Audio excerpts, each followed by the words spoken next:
Radio Papille. Radio Papille. Au cœur de nos cuisines santé médico-sociales. Bonjour à tous, je suis très heureux de vous retrouver pour ce premier numéro pour 2024 de Radio Papille. Toute l'équipe se joint à moi pour vous souhaiter une très belle année. Nous sommes très heureux d'être avec vous dans vos cuisines pour vous faire vivre de beaux moments sur notre antenne. En effet, Radio Papille, c'est un concentré de bonne humeur à la sauce Sodexo et Sogeres avec des reportages à travers toute la France et c'est votre rendez-vous mensuel. Aujourd'hui, on s'intéresse à la restauration haut de gamme et inclusive. Notre journaliste Clémence vous emmène dans les coulisses d'un restaurant au cœur d'un ESAT près de Marseille, en compagnie des équipes Sogeres de la région. Bienvenue sur Radio Papille. Radio Papille. Rencontre avec... Direction Port-de-Bouc, aujourd'hui près de Marseille, avec notre journaliste Clémence. Depuis quelques mois, l'ESAT des Étangs accueille dans ses locaux un restaurant haut de gamme visant à créer un environnement de travail inclusif pour des personnes en situation de handicap. Il a été baptisé l'Asquois, une belle aventure issue d'un partenariat entre Sogeres, l'ESAT et l'association La Chrysalide. On vous la partage.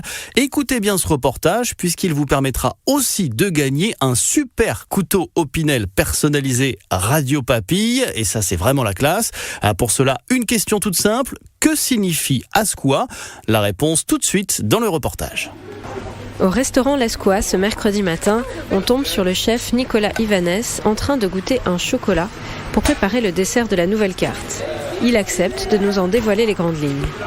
On va faire un ceviche de gambas, agrumes, avec un peu de neige charbonique qui sort le fruit et tout ça, de la passion, de la mangue. Ensuite, c'est en entrée, c'est ça ? Oui, c'est en entrée. On va faire un carré d'agneau en croûte d'herbe. C'est un producteur de Tarascon, viande bio, qui est de très très bonne qualité. Nous avons visité les abattoirs, plutôt des bons produits. Ça vient des Alpilles, en fait. Et c'est à moins de 100 km de chez nous. Voilà, donc on essaie de travailler au plus proche de nos producteurs. Des produits savoureux, locaux et de saison, que le chef travaille directement sur la braise. Alors l'Asquois, ça veut tout simplement dire braise en espagnol. Voilà, donc on a donné ce nom au restaurant parce que nous travaillons avec un four à braise. On a découvert ça sur Lyon. On a été visiter, voir comment ça fonctionnait et on a tout de suite accroché sur ce four. C'est quoi le principe en fait ? Le principe, c'est ce goût de fumée, de barbecue qu'on retrouve l'été en général, sauf que là nous l'avons toute l'année en cuisine, en hiver comme en été. C'est des cuissons qui sont ultra rapides, on cuisine entre 300 et 350 degrés. Ça permet de garder toutes les saveurs des aliments, on évite les surcuissons, c'est la cuisson très très rapide. Voilà, on y cuit de la viande, du poisson, du fruit, du légume. On peut fumer, on a des possibilités qui sont à l'infini. On connaît tous le barbecue, c'est une cuisine qui est ancestrale. Voilà, donc c'est un peu la cuisine du restaurant est tournée autour de ce four. C'est la signature de ce restaurant semi-gastronomique qui a ouvert ses portes le 16 octobre dernier à Port-de-Bouc, au sein de l'ESAT Les Étangs. Gary Chauvet, le directeur du lieu, nous explique comment cette aventure a commencé. C'est l'idée de Madame Assouline, la directrice de l'établissement de l'ESAT, et Monsieur Blondeau, qui est le directeur général de l'association, qui ont décidé de créer un restaurant en continuité de l'exercice déjà qu'on avait de la restauration pour les travailleurs, faire une prolongation de tout ça. Donc voilà, c'était ça, on veut faire un restaurant, qu'est-ce qu'on fait après dans ce restaurant-là ? On est passé par énormément d'étapes en se disant on va faire comme font toutes les autres associations du milieu, en disant on va ouvrir un restaurant très simple, on fait des burgers, des frites, mais quelque chose de très consensuel. Et puis en travaillant, en réfléchissant, en prouvant qu'on pourrait faire autre chose, ça a évolué vers un restaurant semi-gastronomique. Et on a un positionnement relativement haut de gamme avec des tarifs qui vont avec. Et c'est né de l'envie de mettre en avant nos travailleurs parce qu'ils ont plein de capacités, des fois pas forcément bien exploitées. Et là, c'est la magnificence de tout ça. Car la plupart des cuisiniers et serveurs de l'établissement ont été recrutés parmi les travailleurs de l'ESAT. Jean-Pierre Blondeau, le directeur de la Chrysalide Martigues et Golfe de Fosse, précise quel est le sens du projet. Alors, l'objectif essentiel, c'est la valorisation des travailleurs, des personnes en situation de handicap, qui aujourd'hui disent on travaille dans un des plus beaux restaurants de la région. Donc ils se disent d'ailleurs on a le sommelier, on a le service, on a les vrais cuisiniers et donc là ça c'est l'objectif principal. Après c'est faire découvrir aussi au monde extérieur les compétences qu'ils peuvent avoir et que même en étant en situation de handicap on peut faire des très belles choses et très bien servir, très bien cuisiner. C'est d'ailleurs la qualité de ce qui est servi dans les assiettes de la SCOA qui motive Sébastien, chargé ce jour-là de confectionner la chantilly pour le dessert du jour. C'est devenu un quotidien que j'aime et depuis qu'il y a le restaurant et tout, ça donne plus envie de venir travailler le matin, de faire les préparations et de travailler avec les collègues et le chef. Pourquoi ça donne plus envie ? Parce que c'est différent du repas qu'on faisait pour la cantine. De la façon comme on fait les assiettes qui fait que voilà, ça donne envie. Après, ça fait quand les gens ils reçoivent leurs assiettes, ils sont contents de la qualité, comme c'est présenté et tout.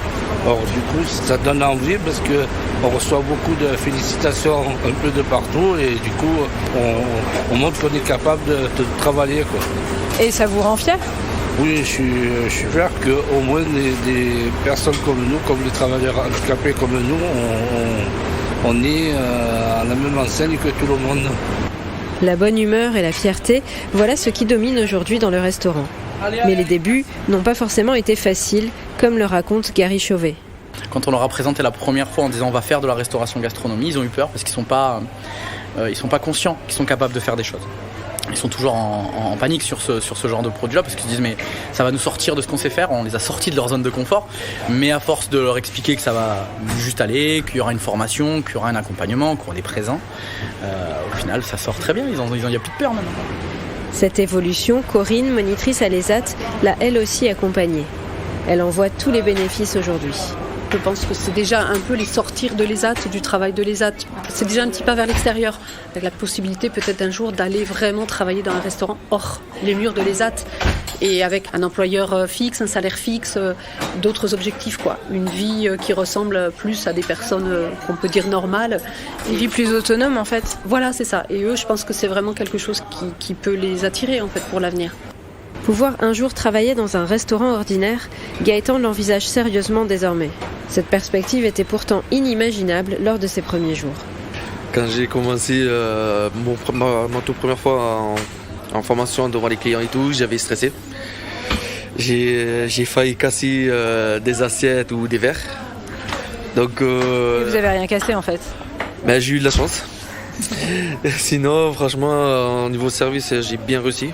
Parce que j'avais tremblé et tout, donc j'ai essayé de calmer par rapport au stress et tout. Mais franchement, tous les clients ils m'ont vu, ils m'ont félicité, que j'ai eu des félicitations en disant que vous avez bien fait le service, qu'on était très fiers de vous et que voilà. Le défi de la SCOA semble donc largement relevé et la fréquentation le prouve. En novembre et décembre dernier, ce restaurant raffiné et plein de sens a affiché complet plus d'une fois. Radio Papille. À vous de jouer. Je vous rappelle que pour notre jeu, aujourd'hui, il faut trouver la signification du nom du restaurant Ascua. La réponse est donnée par le chef Nicolas Ibanez.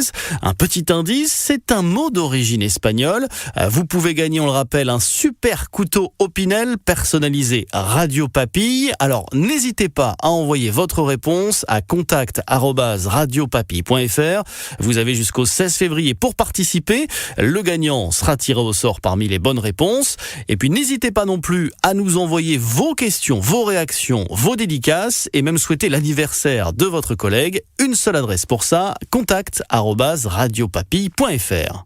Avant de se quitter, on voulait féliciter les gagnants du jeu de l'émission spéciale de Noël. Sébastien Robineau, Sylvie Dos Anjos, Félix Henriet, Nicolas Garrigou et Louise Bouvet. Vous remportez chacun un panier garni. Encore merci à vous pour avoir partagé vos photos et vos anecdotes de Noël. Vous nous avez parlé de la magie de Noël dans les yeux de vos enfants, de vos Noëls aux côtés de vos résidents et de leurs familles, avec des rencontres qui vous ont bouleversé. Certains se sont déguisés en Père Noël le 25 décembre pour la plus grande joie des résidents. Et puis il y a vos souvenirs d'enfance avec cette mamie qui a cuisiné toute la journée pour préparer le plus merveilleux des repas pour tous ceux qu'elle aime. C'est la fin de cet épisode de Radio Papille. On espère que vous avez savouré ce moment avec nous et on se retrouve en février pour notre prochaine édition. On vous souhaite de nouveau à tous une très bonne année. Belle journée à tous. Prenez soin de vous et à bientôt. Radio Papille. Au cœur de nos cuisines santé médico-sociale.